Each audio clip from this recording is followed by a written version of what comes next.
প্রায় 4 দিন ঢাকাতে থাকার পর আবারও চলে যাচ্ছি নওগাঁতে।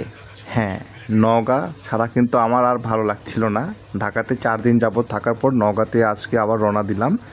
প্রথমে আমরা একটি রিক্সা করে চলে যাচ্ছি কালসি স্টেশনে, মানে বাস স্টপে। সেখান থেকে আর কি মূলত এয়ারপোর্টে যাইতে হয়। তো এটা হচ্ছে সেই কালসি। এখানে খুব উন্নত মানের হয়ে গেছে। এক সময় ছিল এখানে মানুষ দাঁড়াইতো না ভয়ে, এখন দেখেন কত মানুষ। ঠিক আমাদের এয়ারপোর্টের সামনে নামায় দিল, দেখতে পাচ্ছেন। এটা হচ্ছে ইন্টারন্যাশনাল এয়ারপোর্ট, ঢাকা এয়ারপোর্টে, শাহজালাল ইন্টারন্যাশনাল এয়ারপোর্ট আর কি। এখান থেকে প্রায় রাস্তা পার হয়ে হচ্ছে বিমানবন্দর স্টেশন। এই মুহূর্তে কিন্তু বিমানবন্দর স্টেশনে আছি। এখানে ভিতরে গিয়ে কিন্তু আমাদেরকে অপেক্ষা করতে হবে আমাদের নিজ পঞ্চগড় এক্সপ্রেসের জন্য। এখানে হচ্ছে টিকিট কাটা হয়, মূলত টিকিট চেক করে ঢুকতে দেয়। তারপর অনেকে যখন বের হয়ে আসে তখন দেখা যায় টিকিটগুলো ঠিক আছে কিনা টিটি চেক করে। তারপর গিয়ে দেখে একটা ট্রেন কিন্তু দাঁড়িয়েছিল। পরে আমাদের যেই পঞ্চগড় এক্সপ্রেসটি ছিল সেটা ছিল সর্বশেষে। আমাদের এখানে 11টা মোটামুটি 35 হচ্ছে ট্রেনটি আসার কথা ছিল।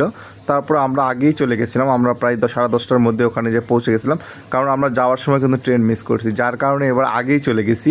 যার পরে দেখতেছি ট্রেন যাচ্ছে, ট্রেন আসতেছে, কিন্তু আমাদের ট্রেনের কোনো খবর নাই। এই দেখেন চলে আসছে, এটা হচ্ছে কক্সবাজার এক্সপ্রেস আর কি, কক্সবাজারে যাওয়ার গাড়িটি। আসলে আমরা অনেকক্ষণ যাবতীয় ওয়েট করতেছিলাম যে কখন আমাদের ট্রেনটি আসবে। আর এত ভিড় সবসময় দেখি এই সময়টায় বিমানবন্দর স্টেশনে খুব ভিড় লেগেই থাকে, এবং এখানে খুব সাবধানে থাকতে হয়, কারণ এখন তো আমাদের জানাই আছে যে মোবাইল অনেক চিন্তায় হয় স্টেশন থেকে।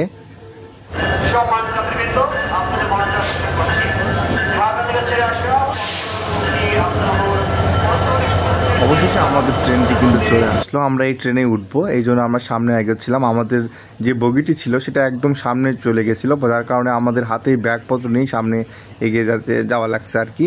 তারপর ঠিক ট্রেনে ওঠার পরে দেখতে পাচ্ছেন কি সুন্দর একটি পরিবেশ। ট্রেনে যখন ওঠার পরে শান্তি লাগতেছে যে আজকে হয়তো ট্রেন আর মানে গতকালের যেই আমরা গতবারের জন্য যেই ধোকাটা খাইছিলাম, ট্রেনটি চলে গেছিলো আমাদের চোখের সামনে থেকে, সেটা আর ভোলার মতো নয়।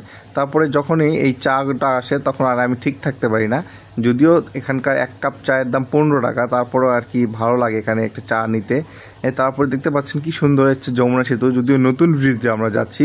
আগের যমুনা সেতু কিন্তু একরকম মানে ব্রিজ ছিল, ওই ব্রিজ দিয়ে কিন্তু ট্রেনগুলো খুব ধীর গতিতে যাইতো, কিন্তু এখন কিন্তু আর তা হয় না। এখন কিন্তু নতুন ব্রিজ দিয়ে খুব সুন্দরভাবে স্পিডে যায়, এবং আমাদের সামনে দৃশ্যমান হয়ে যায় এই যমুনা সেতুর সেই সৌন্দর্যটা।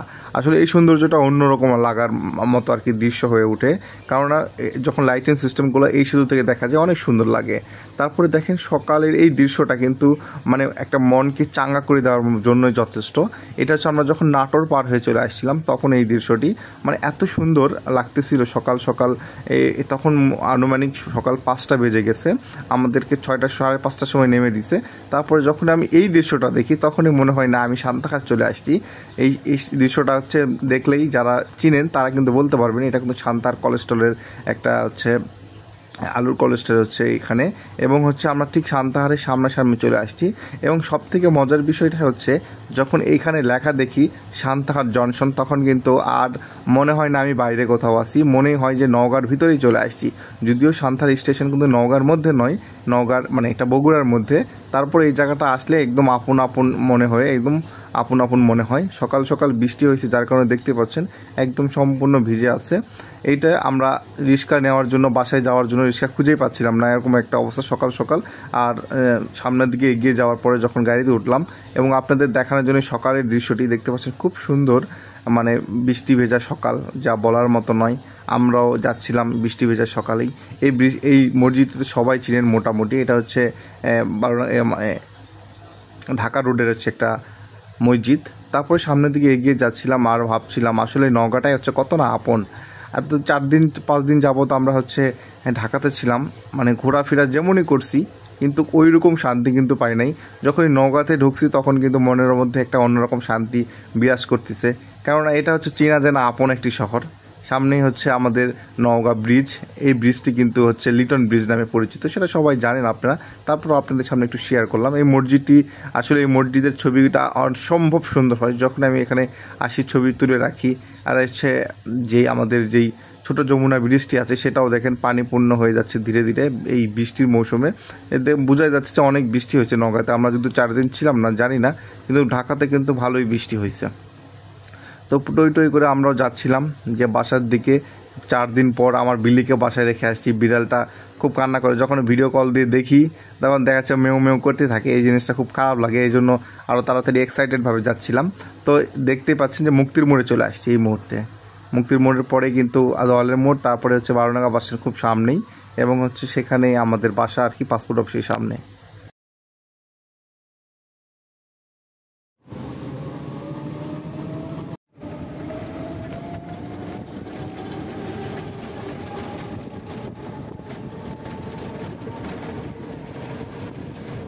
নামাই দেন।